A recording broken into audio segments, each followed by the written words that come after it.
ambulance service. Is the patient breathing? My name's Kim, I'm the ambulance crew, all right? This is the Scottish Ambulance Service. We genuinely get to make a difference in people's lives. The job literally is life and death. No needles or anything on them, though. There's nothing I would rather do than this. Serving every one of us. It's okay, love. It's all right, don't worry. From Scotland's busiest cities to its wide open countryside. Wherever we have fallen, whatever has happened to us. Need a hug?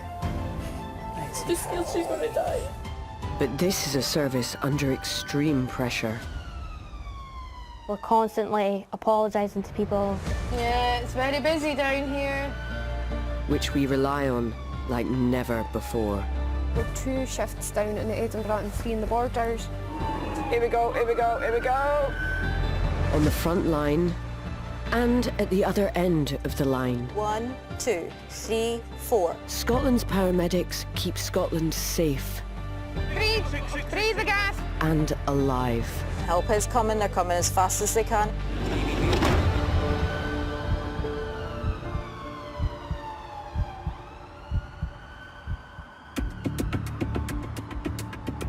This time, a man is brought back to life in Edinburgh. I think this was exactly the taxi I phoned for.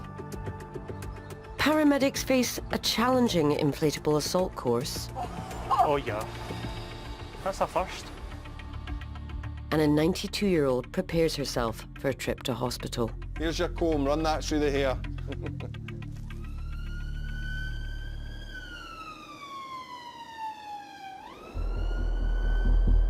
Across Scotland, the Scottish Ambulance Service's Special Operations Response Team handles some of the most critical 999 calls. Known as SORT, they are also called when a patient has been injured in a location that is difficult to access. SORT paramedics Dan and John are on the way to an incident involving a child. So advice given so far is that there's a 13-year-old male. It sounds like he's got his hands stuck in a fence, but it's also advising that one of his fingers has come off. So you've got a couple of thoughts going through your head. Initially, if it is a child missing a finger in a public area, it's a bit of a tricky one because you don't know if they've got bystanders, their family, are they on their own? What's the lead up to it? It depends on the nature of how they've lost their finger. If the finger has been pulled into a machine, the finger can generally no longer be salvageable. You're really looking at sort of 6 hours without ice and the ability to cool the limb for it to be salvageable and potentially reattached. Just trying to pull up a better actual picture of where we're going on the map, because being a school and a park, it's obviously going to have lots of entrances and lots of fences. And the school had quite a lot of grounds, sports fields, a large car park in front of it. So we're thinking access problems. There's what looks like a running track which will have a fence around it, I'm assuming. Is this back onto the school? Yeah. And then there's also what looks like an AstroTurf, which is bound to be fenced off as well.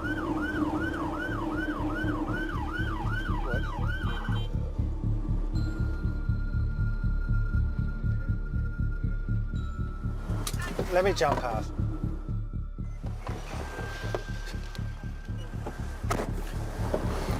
What's the gentleman's name? Michal. Just trying to really ascertain which one Michal was at first, because you're kind of looking for a screaming child who's lost a finger, crying, and that wasn't what we found. Since the 999 call was made, the patient, Michal, has managed to free his hand from the fence, but is keeping it in an elevated position to help stem the bleeding. Michal, how are you doing? Good. What's actually happened? So a bit of meat and skin Okay. came off entirely off my finger. Okay. So All right, so were you climbing up the fence and your hands got caught on the top and then you've fallen down? Okay. It was an unusual scene to arrive to because it was so calm. Yeah. I think because Mihal was so calm in his demeanour, the adults around managed to stay very calm as well. I think if a child's upset and distressed, that just feeds right into those trying to help, and then that creates quite a different sort of scene than we arrived to, which was quite unusual considering the injury that had occurred to Mihal. I think what we'll do, we'll get you out of here, we'll sit in the back of there, we'll get everything we need for it, we'll have a better look at it. Until they can see the full extent of the injury, Dan and John do not know if they can save Mihal's finger.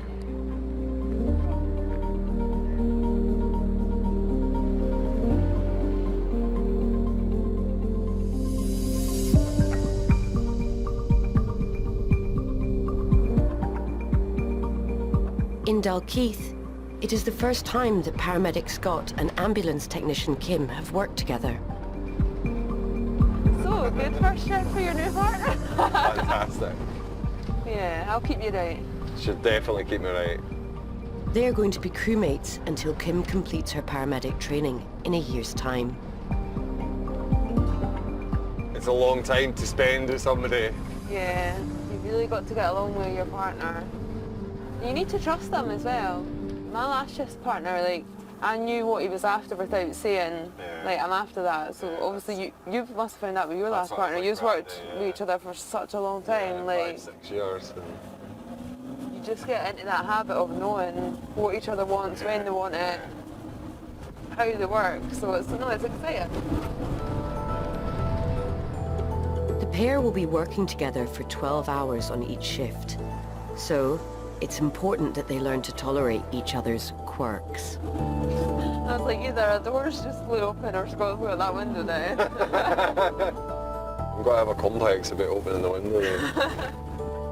It's just the noise of the wind genuinely bugs me. And getting cold from one side. Do you want me to put them both in? No. Sitting just south of Edinburgh, Dalkeith crews will change areas whenever needed to support an increase in demand. Today, Scott and Kim have been called to Leith. 79-year-old Marilyn has woken up with significant pain in her chest. What's been happening this morning? Just a pain. See the pain that you've got just now? Would you be able to put a number on that out of 10? 100, not a 10. It's okay, we'll get all that sorted. So where exactly is the pain? Can you show me? Just point to it. It's just coming down through both shoulders, into my chest and into my tummy. So Marilyn seemed distressed and in a lot of pain. Yeah, I think there was concern. Obviously, she was complaining of 10 out of 10 chest pain, right in the centre of her chest. She was a high-risk patient as well. Is it like a sharp pain or a dull pain? It's constant. There's a constant pain. And what time did that start this morning? Well, I didn't feel that great when I first got up, but I thought it would pass. Okay. And do you have any other medical problems? Well, I'm on the list for a pacemaker. For a pacemaker, no bother.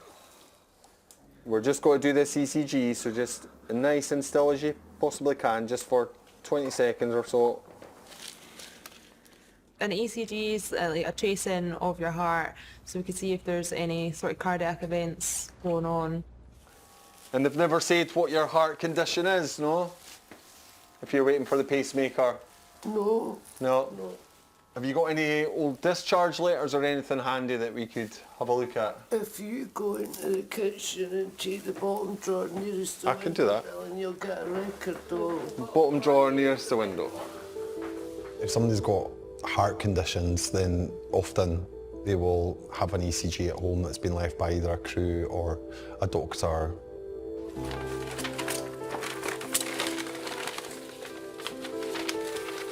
Oh, brilliant. So we've got some old ECGs. So we were able to compare the old ECGs to what we were seeing when we arrived, just to see if this is actually her normal baseline for her ECG or if there's an acute change in her ECG. Oh,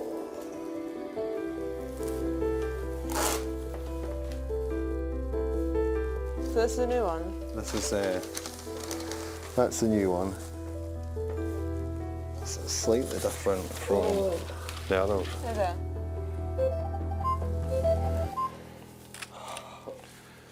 There looks like there is some really slight changes on this ECG from the previous ones you've got there.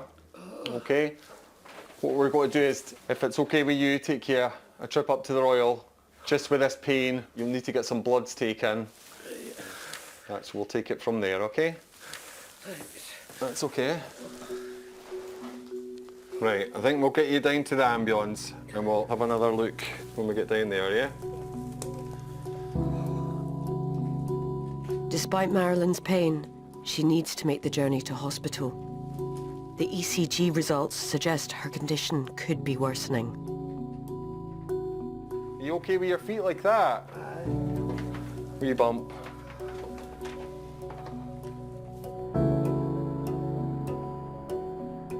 On the outskirts of Glasgow, Dan and John are about to find out how much of Michael's finger has been pulled off. And just how bad the damage is to what remains. You got a wee seat there. Go sit there, mate.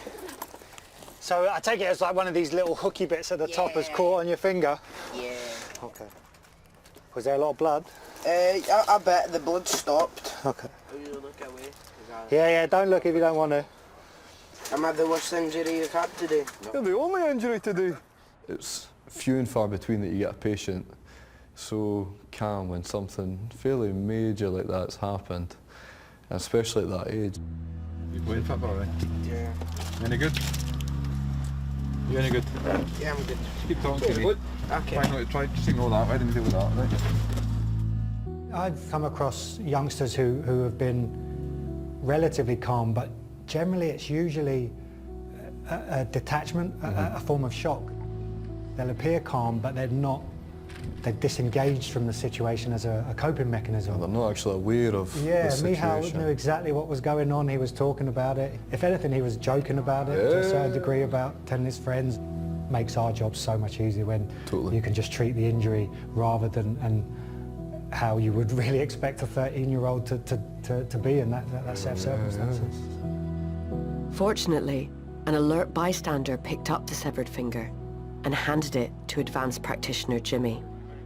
Yeah, I'm just gonna wet it in some gauze and put it in a bag in some water.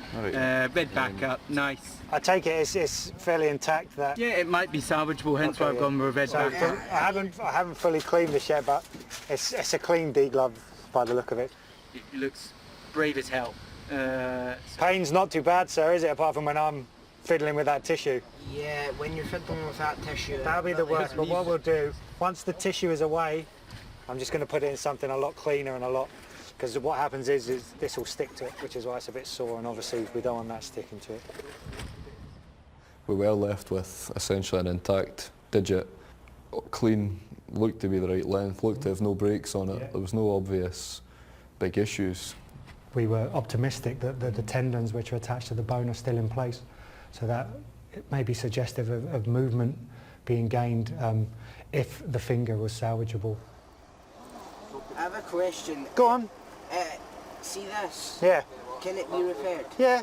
That's why we're getting you an ambulance now. My colleague who's down there at the normal van, he's got the bag that the lady's put it in, and he said that looks in good shape in there. It's in one piece, it's all intact, and they potentially will just stitch it straight back on. The condition of what's left looks in good, Nick. Well done, Philip. Show people that they're That's a priority. You'll have a good story to tell anyway. You're too young to be showing folk a middle finger.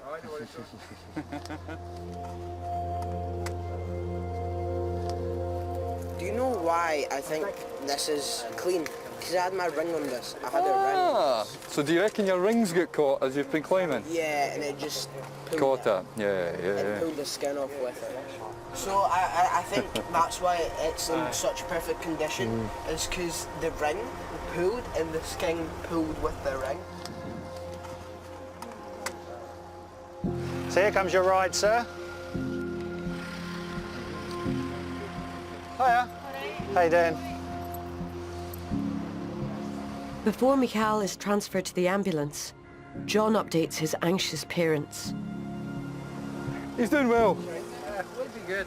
We'll be good. I was saying I was incredibly impressed that he managed to not get blood on his t-shirt. Well, we'll get you into this ambulance, all right? Michal must now hope that surgeons in Glasgow are able to reattach his finger.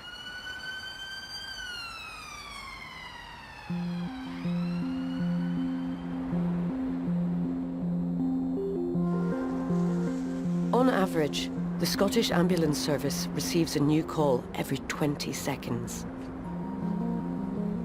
At one of the ambulance control centres in South Queensferry, call handlers ask a series of questions to create an accurate report of each incident. Ambulance emergency. Is the patient breathing? Is the patient awake? Okay, tell me exactly what's happened here. Dispatcher Amy is responsible for allocating ambulances depending on the severity of the call. Yeah, good evening guys. Sorry to kick you straight out the door. I've had to put you onto this Amber call. This is a female having spasms for a few days now. They're worsening. She's also got chest, back and abdo pain with difficulty breathing over. Thanks, you out. The calls are colour-coded and that depends on the level of response that the call is to get. So it would start off with a yellow response, going up to an amber, a red response and then a purple response, red and purples being an immediately life-threatening call. 4225, you receive it. You've been auto-dispatched to a red call. This is a female. A car has drove over her leg. No other information at the moment. I'll keep you updated and I'll get police heading also. It feels like when we're sitting at the screen, you're doing 101 different things all at the same time. You can be on the phone to somebody whilst trying to put an ambulance crew out on a job, whilst also trying to send through details about the job. 3785, you receive him? Yeah guys, apologies, I've had to put you onto an Amber call, but it's just to make you aware, we do have a warning on the system for her, just advising it's not suitable for single crews. She can be verbally aggressive and occasionally physically aggressive. Are you guys happy to attend or do you want me to get police heading also? Yeah, no problem. I'll give the police a call and ask them to attend also. At the moment, I'd say there's definitely quite a large shortage of ambulance crews available on the road, whether that's down to sickness or just lack of staffing, but the increase in demand has jumped so high that it's very tricky. The calls that we are getting are non-stop. Yeah guys, apologies, I know you were overdue your rest period. I've had to put this red call through to you. He's having difficulty breathing, allergic reaction. I don't have any details as of yet as to what the reaction is to, but I will keep you updated whilst you're en route. It's very difficult sitting there knowing that there's absolutely nothing you can do, that you don't have the crews to send to these patients, and there are people who are desperately needing our help. Yeah, no worries at all. Thanks for that, guys. I'll leave you to it. Please come out.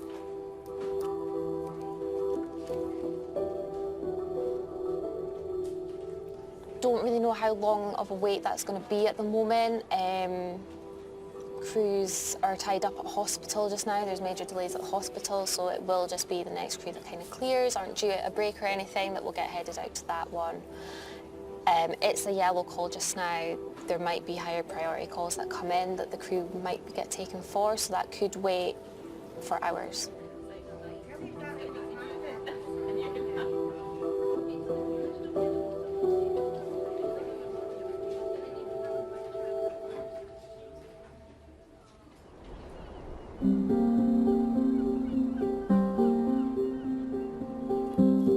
Scott and Kim are preparing to take Marilyn to Edinburgh Royal Infirmary after she woke up with significant pain across her chest.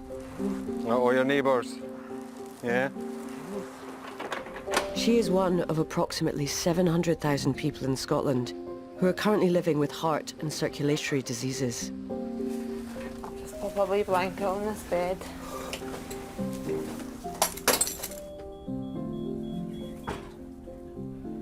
Has that got any better or worse? Just the same. Just the same. Sometimes the journey can be 10-15 minutes as well, and you don't really want a patient travelling 10-15 minutes in 10 out of 10 pain, so it's, try and manage pain as best as we can before we get to hospital. We'll just try and get this pain under control. Morphine sulfate 724. So this is just a painkiller now, okay?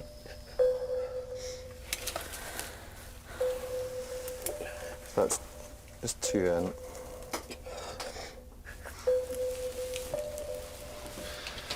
Thank you, Stowe. It's okay. You're doing well.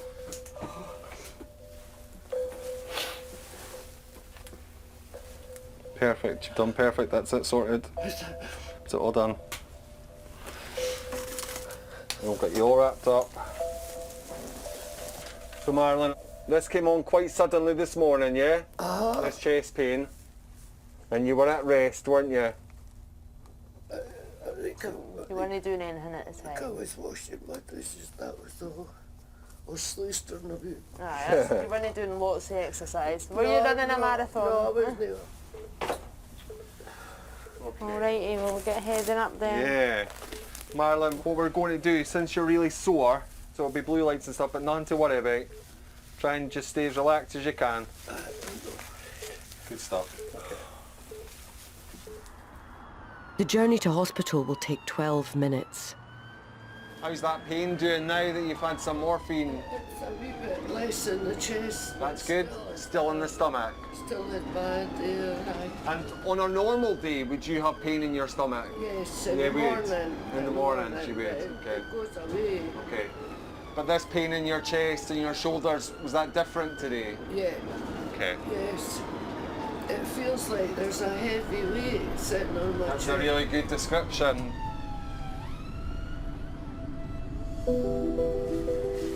You've got to keep me going till August. Oh, we'll keep you going till August, no problem. I'm going to be a great granny. Oh yeah, amazing. A wee girl. A wee girl. I've just got a 9-month-old wee girl. Oh, I've got 2 older girls, but a 9-month-old girl. Oh, that's lovely. We definitely do see a lot of sad things, a lot of horrific things, but at the same time I think the rewards you get from helping people, that can kind of outweigh that. Okay, going down. Every year, over 70,000 patients, like Marilyn, suffering from heart and circulatory diseases, are admitted to hospital in Scotland. Marilyn, your bag will be behind you, okay? She will undergo blood tests and hopefully learn what has caused her latest episode of chest pain.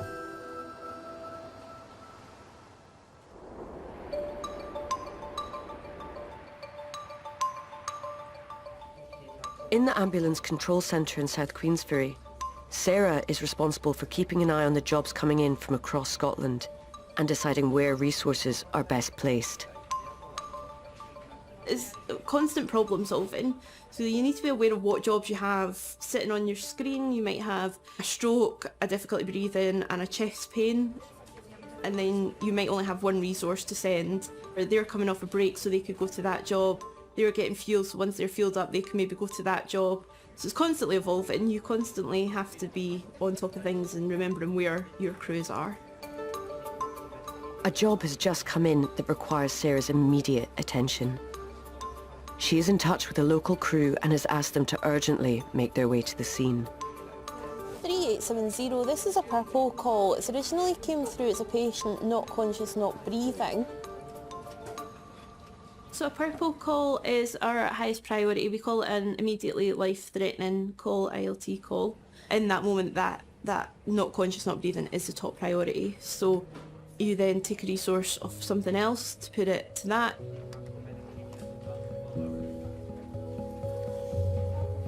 It's just been updated that it's a 20-day-old baby who's not breathing well, so unsure at the moment if the patient is breathing. Over. The priority constantly changes depending on the information that you're being given. It can be really difficult to stay on top of, especially if you're taking a crew off someone that's having chest pain. I mean, they could be having a heart attack, they could really be needing an ambulance, but in that moment, the baby not conscious, not breathing is the higher priority call. I think it's worth putting 3RU on that. But then it says not, oh no, patient is breathing. It's okay. 3RU stands for Rapid Response Resuscitation Unit. They are primarily sent to cardiac arrest calls. It's normally a single paramedic in a car, so they can normally get to things quicker than what crews can in ambulances. Sarah is still in contact with the ambulance crew that are on the way to the job and is keeping them updated on the current situation. 3870, just to confirm, this call has recoded. Nope, it's gone back to purple. It's still for a 20-day-old female. She is breathing but is not conscious. Over. No problem at all, control out. New information is coming in all the time. Sarah consults with her colleagues. Do you think that needs an extra crew? Breathing stopped and starting is breathing just now. 20-day-old baby.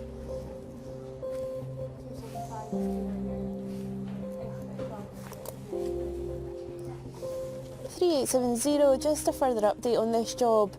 There's a note came in saying that the patient's breathing was stopping and starting, but the patient is breathing just now. Over. You never know what call's going to come in next.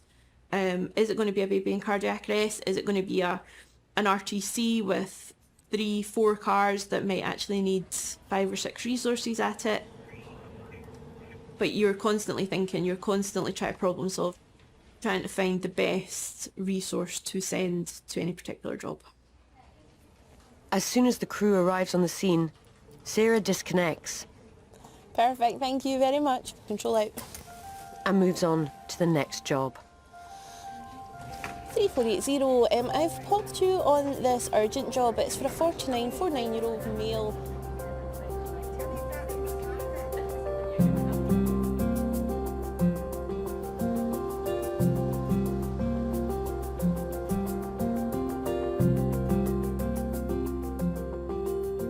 In Edinburgh, the Scottish Ambulance Services Special Operations Response Team are heading to an incident involving a child on the outskirts of the city.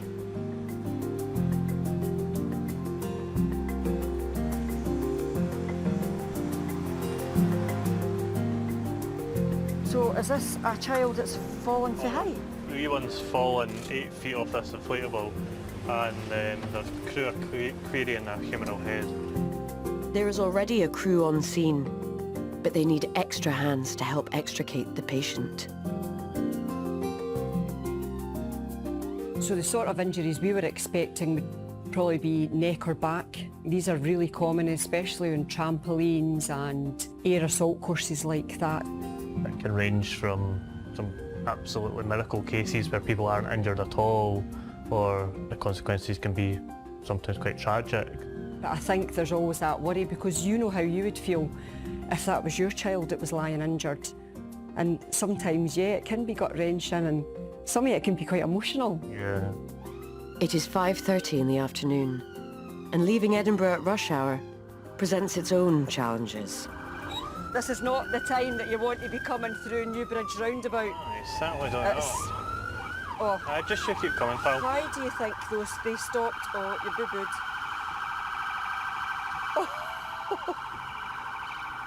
Go there. Go there.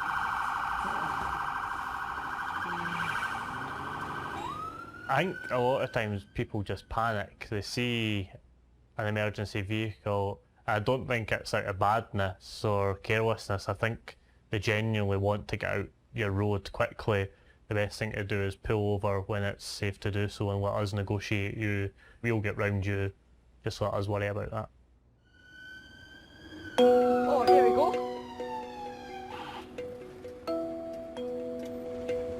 Where are we going? That's the thing. It's taking her straight on. Straight on.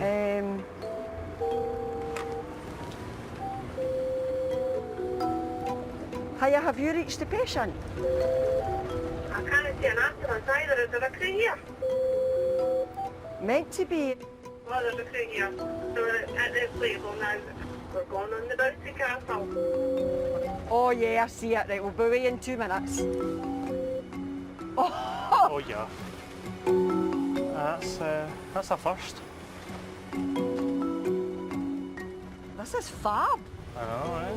No fab for the injured person, but... Aye, they're just up there by the looks of it, eh? It was massive. The bit where the child was, it was quite tall. I think most adults would be quite afraid to go on it. But then when we seen the crew on scene, it looked very calm. It definitely makes it a bit easier. The young patient is being treated by paramedics where she landed. Fortunately, she is not badly injured. But Lee and Luke need to help the crew transfer her across the unstable inflatable and into the waiting ambulance. What do you need for us, Scott? So I think it's just for pretty much hands to get down. The cushion is so unstable, so she's jumped from there down to there. We managed to get Kirsty up and there's 4 members of staff around there making that stable. Right. But I think she's just maybe just a wee bit nervous. Do you want to maybe lift her from there down To there, that's what I was thinking, aye. Well, why don't you two get on here? So if they come lengthwise, we can pass to yous and then Collins to there. When we arrived on scene, the patient was already packaged up and it was just a case of passing the patient on the scoop stretcher down onto a different level and just making sure at all times that there was people surrounding and there was enough hands on the scoop stretcher to not make it wobble and not make the patient feel insecure on it. So is it from here she's jumped? No, so see above that green part, Aye. there's actually like a set that she's jumped off. Aye, it's a fair height. But she's been amazing. Aye, she's been good. amazing. The crew are all in position. Now they are ready to lift the patient off the inflatable. Right guys, hold the square nice and still. On you go, Kirsty. Yeah.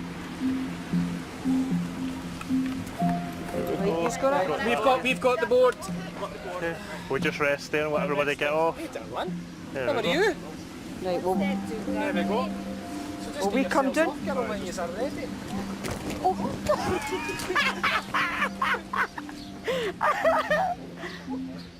The young patient is transferred to the waiting ambulance and will be taken to Edinburgh Royal Infirmary. No, not at all. I can't believe how bouncy that was. Oh, it was really bouncy, wasn't She it? was nice and light. If it had been something I know. heavier, that would have been a nightmare. Another call. Hi, you sort Lee speaking? Okay. What is it that's on fire? We're actually just clear here anyway. The wee girl's just been put in the back of the ambulance, so pop it through to 250 and 275 and we'll head.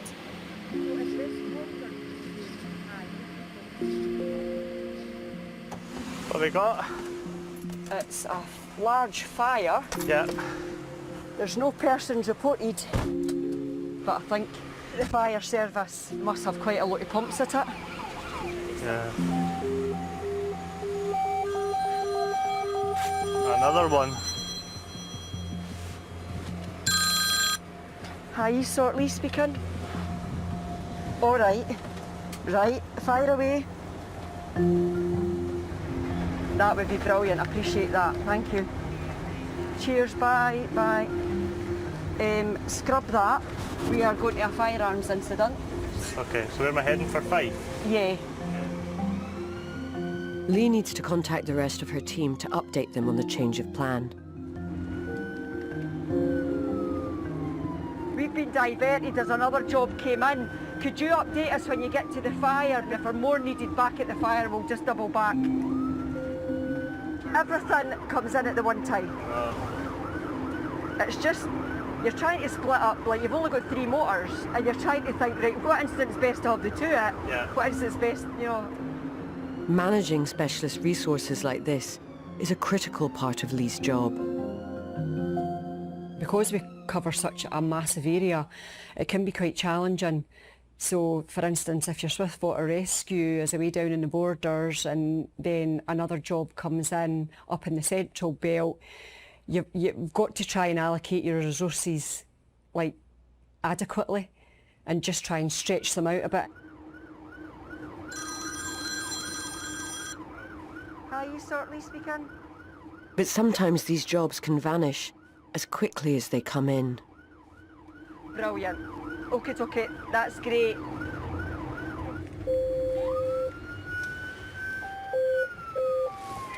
Right, over. That's a stand down. Police have got hands on the mail, over.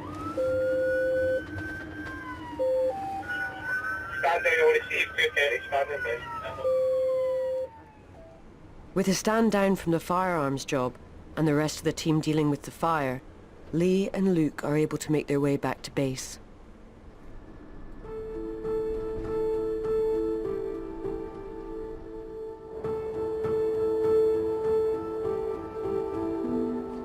In the ambulance control centre in South Queensferry, call handler Jackie is taking 999 calls coming in from across Scotland. Ambulance emergency, is the patient breathing? Okay, is the baby breathing? All right, is the patient awake? The caller explains that their 10-month-old baby has been choking. So when you get a call coming in from a parent of any child, but particularly a very young child, they're often really distressed.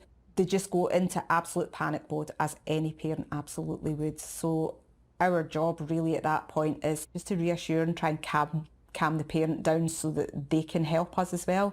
Again, all about being our eyes in the room and relaying that information back to us. Tell me exactly what's happened. Okay. And you said that he's 10 months. Is it a girl or boy? Okay, is he completely alert? Is he breathing normally?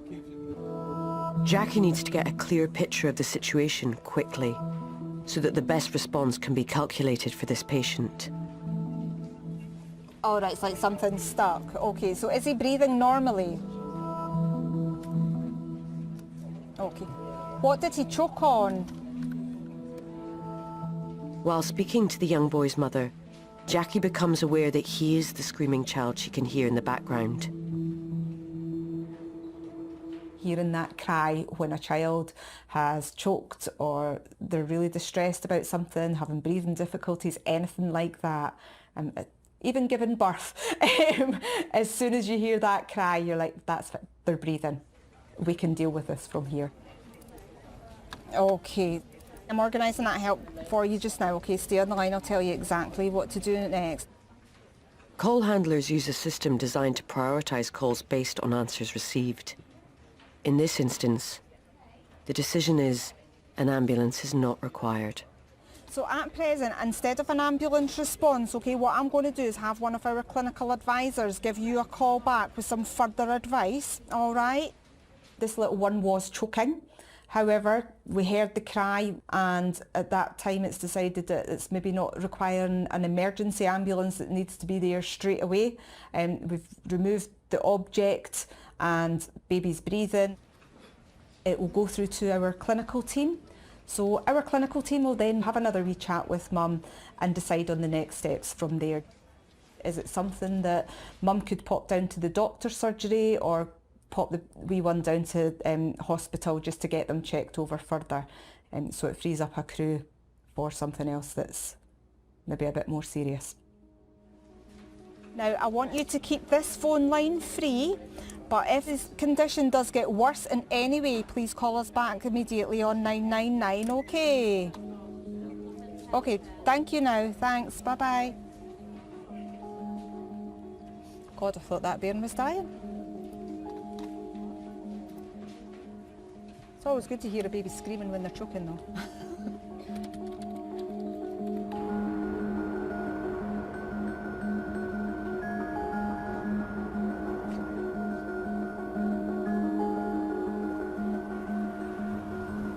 Kim and Scott have both recently had babies of their own. But with long shifts and unsociable hours, it can be difficult to juggle the job with family life. So unfortunately Sky will be in bed when I get in. Same. It's quite sad.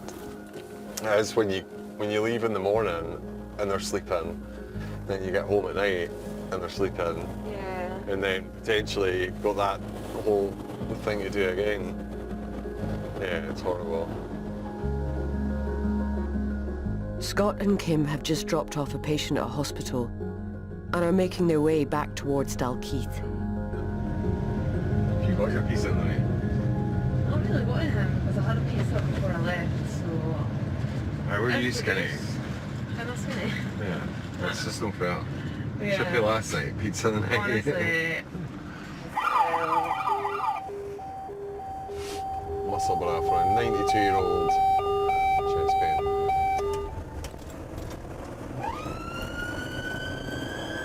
The chest pain night. Looks like it, yeah. We must go to at least one chest pain a shift though, eh? For sure. Chest pain could be a number of causes. It could be a respiratory cause, it can be a cardiac cause. Obviously we worry about it being a cardiac cause. I think it's like in there. Yeah, it's just showing right hand side there, isn't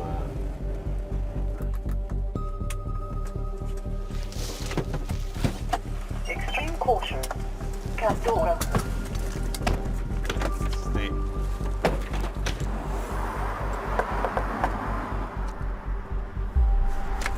Hello. Hi. Right, so I'll let you tell me the story to what's happened tonight then. Well, a week past Thursday, I fell out of the bed. Okay. I had a pain right down and it was all around my neck Okay. and all around my side. And did you go to the hospital after that? No, Whereabout is the pain exactly? Can you point to it? I feel that the pain must have been out on the outside when I got it done, but then I felt it went into my chest and And was that tonight? It was in your chest? chest. And, Aye. and is the pain still there just now? And it's no so bad, darling. It's still something? Uh-huh. Okay. She wasn't able to describe how the pain was, so that's quite important for us to know a description of the pain, whether it's heavy or if it's sharp. Right, so first I'll have a wee listen to your chest, okay? So if you can take some nice deep breaths just in and out. Perfect. Was it sore when you took a breath there? Not too bad, but it's been sore again. Okay. All right. You're no a nuisance. Do you mind if Kim sticks lots of stickers around your chest just to check what your heart's doing?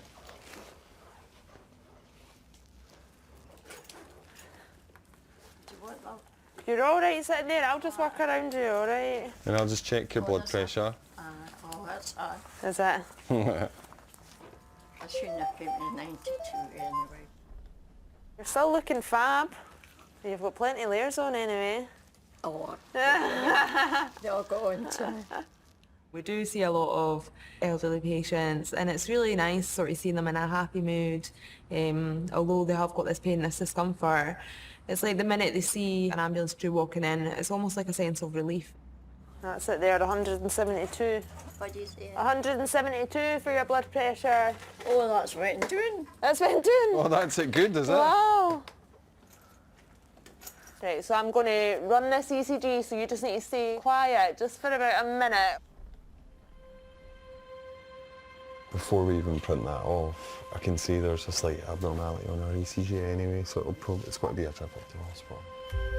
That abnormality in particular was the left bundle branch block, which is just basically a blockage or a disruption to the electrical pathway in the heart, which can lead to further complications. We're unaware if this was already a known abnormality for Jessie, so it's definitely something that needs to get investigated. Ultimately, for chest pain, the definitive diagnosis is a blood test at hospital. So, I'll tell you where we are with things. Your ECG's showing an abnormality. What we'll need to do is we'll need to pop you up to hospital and... Oh, I'm not want to go to hospital, son. Okay. We would strongly advise that you come up with us and get checked over up there. It's the best thing to do and it'll give you peace of mind as well. Because I think if we were to go away now, you'd just be worrying about it. You look sensible enough. Oh, Is that all right? Yeah, I think when it's your heart... If it was my granny, I'd be wanting you to go. Oh, granny, I didn't usually get called a granny. There we go. My granny's 90. I'm 90. You've got a couple of years on her, aye? So is that okay with you? Up to date. Only you get a different clothes on. How's that? Oh, You don't need to get dressed up for Where it. are you going, like? Who are you You're not going going for a night out. Who are you trying to impress? Here's your comb, run that through the hair. I think it's common for elderly people to like getting treated in their own home rather than having to go to hospital. There's some anxiety about leaving their house as well. So Kim's just coming with a chair. Will I give you a wee hand up? You can just hold on to my elbows, or are you all right standing? Right, come towards me. It's okay. Won't go backwards. You're the fog, eh? I know. We'll not let you fall. That's you. I love my job, getting to see different people every day, getting to help people, especially when they're at their most vulnerable, their sickest, and being able to sort of feel like you've made a sort of impact on their life. Kim and Scott will take Jessie to Edinburgh Royal Infirmary, where doctors will hopefully get to the bottom of what has been causing her chest pain. Just grab that door.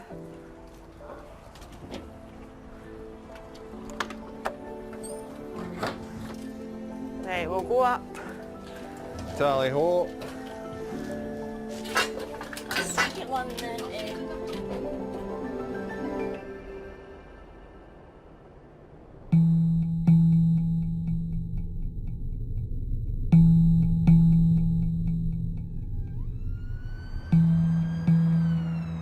In Edinburgh, it's been a busy Saturday night for the Scottish Ambulance Service. We've got the pressures of patients waiting a long time for an ambulance. We've got the pressures of hospital wait times as well. So I think recently there has been an increased stress for staff in the ambulance service.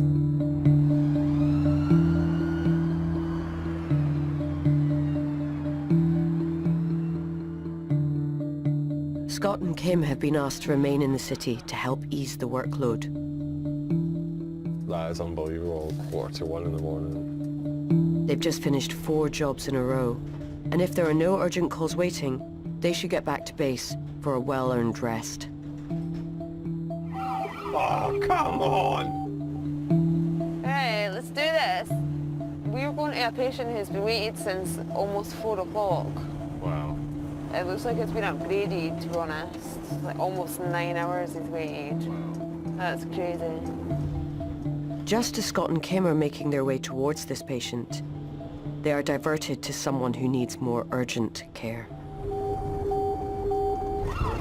So we're going to Broomhouse. Broomhouse? Yeah, for a 38-year-old male. So we're getting again. A call for a person with an immediate threat to life has just come in. This job is of the highest priority, and Scott and Kim are the closest crew. Whatever job you're currently attending, if there's one that comes in that's more serious, that supersedes the call you're on, then you get diverted to that. 999 mode activated. These police are going to be like pulling us over. Like, What are these guys up to? Jesus, are you lost? I have no idea where this is. Oh, I think. Do you know that little bit that goes under the bridge? Oh yeah.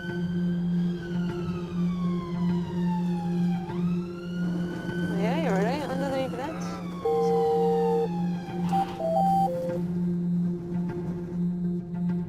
Oh, there we go. Scott and Kim are met on scene by an off-duty nurse who was making her way home when she found a man lying unresponsive on the ground. equivalent with, to be honest. Yeah. What's happened? I've been on the phone down that said no to start CPR with him. His stomach's kind of rising and falling. Every so often he's breathing and then he's stopping again. His ventilations are quite slow. Yeah, it is, yeah. I think he was only breathing about 6 a minute. He was unresponsive. His pupils were pinpoint as well. So these are all good sort of indications that the patient has taken an overdose. I would get oxygen and maybe Narcan. Kim asked Scott to prepare naloxone, also known as Narcan, which will reverse a drug overdose from opiates such as morphine and heroin. You say he's had ketamine, has he had anything else? So just alcohol and ketamine? Yeah. While naloxone would not reverse the effects of a non-opioid drug like ketamine, Kim cannot be 100% sure this is all the patient has taken. You alright? I can see you. Starting to open your eyes a wee bit more. You going to wake up for us? Yeah? What's happened? Just got to get a wee jag there. Kim attempts to get more information from the patient's partner. Are you able to sort of tell us what happened? Did he have a seizure? You can't remember? No worries. Although it's the height of summer, the ground is cold, and the crew need to get the patient up and into the ambulance. Wait there a wee second, all right? We'll give you a hand getting up. Can we get you up? I'll grab a scoop, eh? Because I think we're going to be I think we're going to, yeah. Yeah. You all right? The patient is still unable to stand up. Scott collects the scoop stretcher from the ambulance.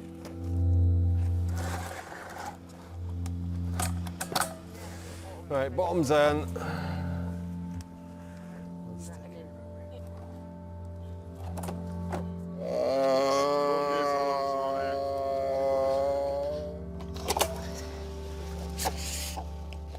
Come back to life now.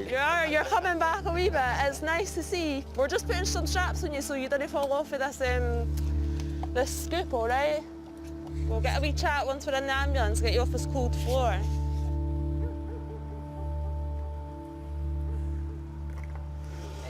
Thank you. No worries. Oh, brilliant. Thanks for stopping. Thanks for your help, guys. Right, bit bumpy here. It's these cobbles.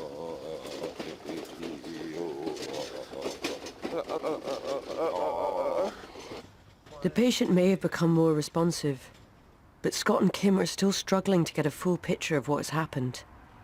And so is he. Let's go up. What's going on? Yeah, we're not really sure what's happened either. I broke my legs. No? No. I broke my arms. Do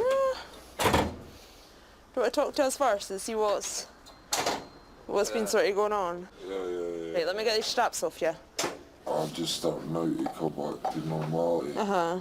What's sort of happened tonight? Because you've had alcohol. I think someone said you had ketamine. Is that right? Aye. Yeah. That's what's happened. Is it? Did you think you took a bit too much? Yeah. Yeah. How much did you take? Can you remember or?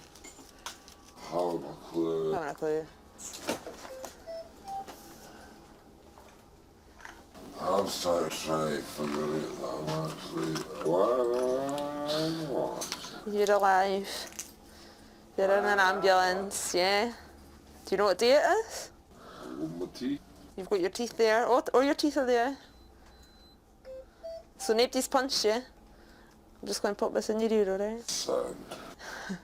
When we did sort of get chatting to him, he did say there was no opiate use there, whether or not that was the truth or not. Yeah, he said it was ketamine, but the drug would have been bought in the street, so I'm sure the patient's not actually 100% what he's taken, but we seen our response to the naloxone. Will we take him off that scoop? Yeah. Maybe a bit comfier. We'll take you off this yellow board that's underneath you, alright? Alright. So you just stay there. Do what you want. Bottom's out. Is it? That was quite fast, eh? I think you might need to push that one up. I think this was exactly the taxi I phoned for. Well, this taxi will be going to the hospital. I need to take me to the hospital, like I'll be alright. Well, you couldn't even stand outside. And plus, if you've taken something that you don't know where it came from, and it's gave you a bad reaction, we really should take you to the hospital. No, I'm not staying in the hospital. I signed myself out the last time I was in. Well, that's fine, but I'm saying right now you can't even walk, can you? You couldn't even stand up. I'm a wee bit tipsy, because I've had quite a wee bit to drink. Despite his reluctance, Kim manages to persuade the patient to get checked over at hospital on this occasion. Let's see if we can pop this down and you put your seatbelt on. Right, we're good to go.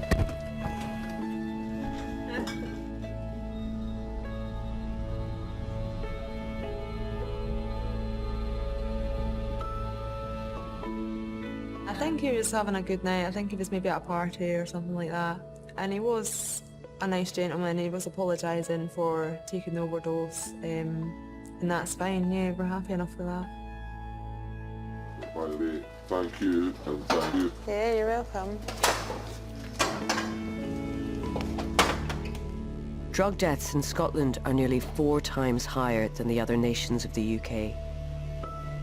Thankfully, this patient has avoided becoming one of those statistics. Right, let's get back for break.